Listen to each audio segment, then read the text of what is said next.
Sawadee Krap and welcome to the Funkit Pod, starting off the mindful media and communication segment of the podcast, because I think that's something incredibly important and over the past few weeks, months, even years, something that might not always be practiced. So the Mindful Media and Communications podcast segment of the podcast is where we explore the impact of media on our lives and delve into the world of mindful media consumption. As you know, I'm Sasha. I'm your host here at the Funkit Pod, trying to embrace mindfulness when it comes to media consumption, media literacy, and so on. So buckle up, get ready, because we're on the way to media enlightenment, hopefully. So to start things off with this new segment of the podcast, we got to talk about how to understand mindful media consumption, right? So let's dive right into it, right? And I think it's going to be quite fascinating because there are some facets to it that not everybody might have thought about just yet. So picture this, right? So average day, you're scrolling through your social media feed, mindlessly liking cat videos. And then if you know me, you know that's exactly what I'm doing. But suddenly you realize, hey, well, why am I liking the 10,000th cat video of a cat jumping into something, whatever? You ask yourself, what am I doing here, right? Well, that's where mindful media consumption comes in. And mindful media consumption means being actually fully present and aware while engaging with the media. It's like being the Sherlock Holmes of media, if you will, right? So you carefully examine each piece of content, you decode the messages that in the content, you avoid those sneaky little pitfalls that pull you in and then 2 hours are gone. Okay, so for example, you might have come across those clickbait headlines, of course, right? They promise mind-blowing secrets. It's on Instagram, it's on Facebook, it's the TikTok videos, you see it, right? And then they lead you to a list of super obvious things. You click on it or you watch it and you're like, yeah, yes. Yeah, so this is not mindful. We know better, but we still click on it, right? We fall for the clickbait. So with mindful media consumption, you hopefully be equipped to see through those clickbait tricks and resist those tantalizing but very empty promises that we usually see, right? So now, why is that important, you might ask? Well, in this age that we're in, this super mega all things digital age, we're bombarded with more content than we can handle, right? It's 24/7 all the time. It's like being stuck in a never ending, like a buffet, but you're in the line. And it's this all you can eat, super awesome extravaganza, but it's just all media coming at you, right? And just like at the buffet, you just can't stop consuming. So we just take everything and it's like all you can eat. Come on, more. So if we mindlessly consume everything inside, right, we're gonna end up with something that I'm gonna call now information overload, indigestion. Because when you're at that buffet and you just keep eating. And man, I love buffets, especially churrascarias. Awesome. I could go there and I can eat until I explode, basically, right?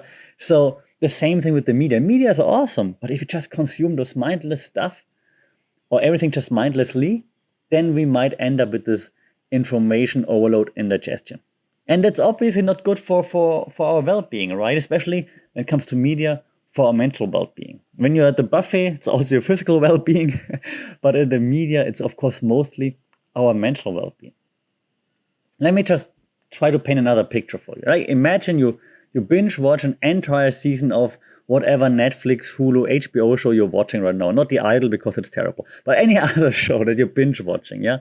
In one sitting without even realizing that hours and hours and hours have flown by. Suddenly you find yourself living this fictional world and you forget about your own reality, because all that matters is just watching one more. What's happening in that fictional setting, and you don't care about that you just missed your whole Sunday, for example. And so mindful media consumption is about becoming aware of the time you spend on media. It's not about not watching those shows.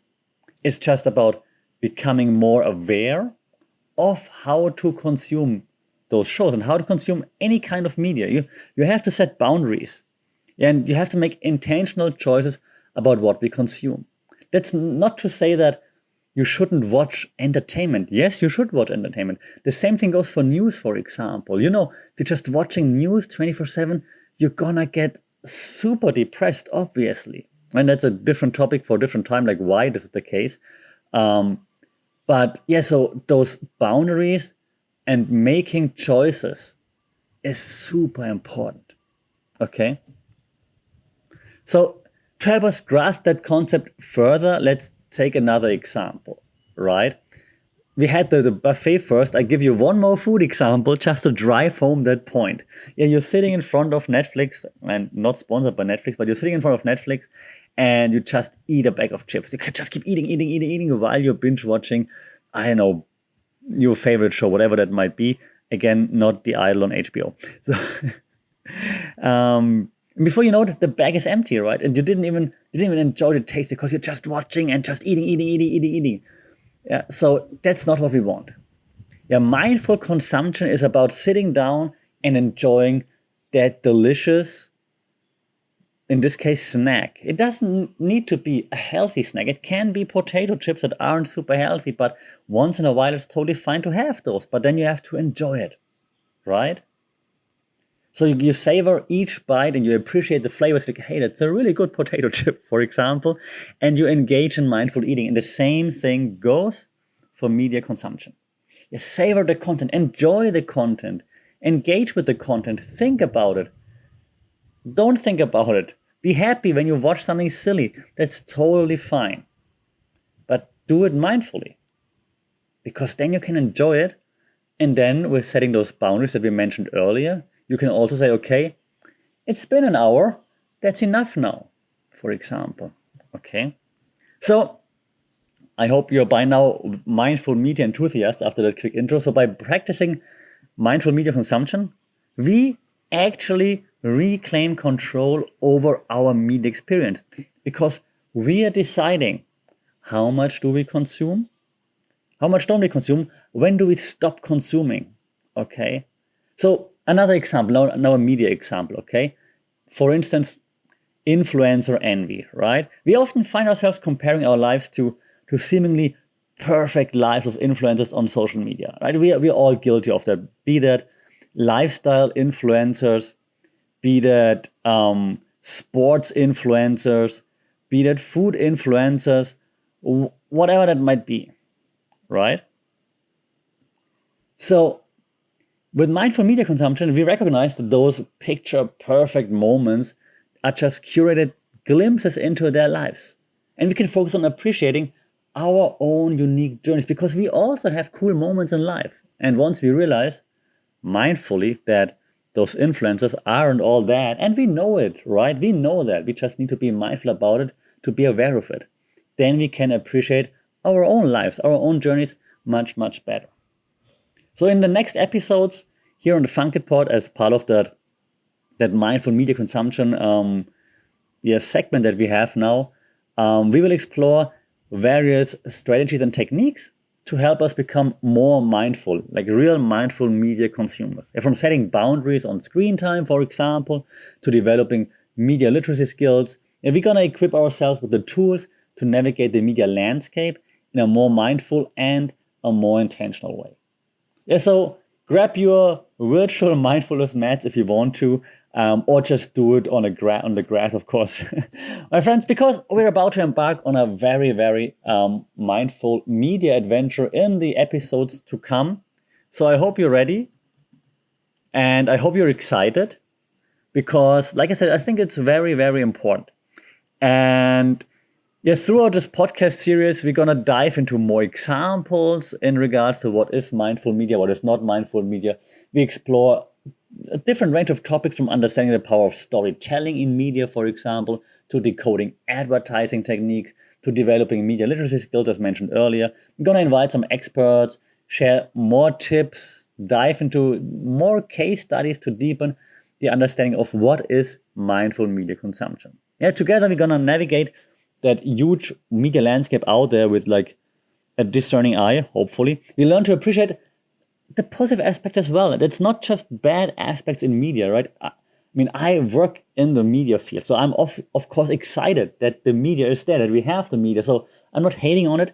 There are many positive aspects that we will highlight as well, but we're trying to avoid those potential, very common pitfalls. Okay, so mindful media consumption isn't about cutting ourselves off from the digital world, but rather about finding a healthy balance and engaging with media in a way that aligns with our values and well-being.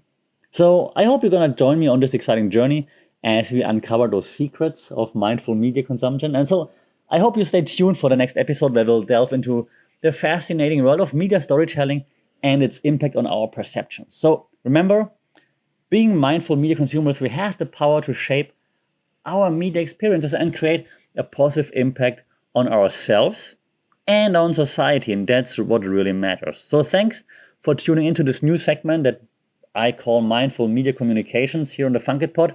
If you enjoyed the episode, please do subscribe, leave a review, share it with others who might find it valuable, because together we can hopefully embark on this mindful media revolution. So stay mindful, stay curious, and I'll catch you in the next episode. Thank you very much. Sawadee Krap.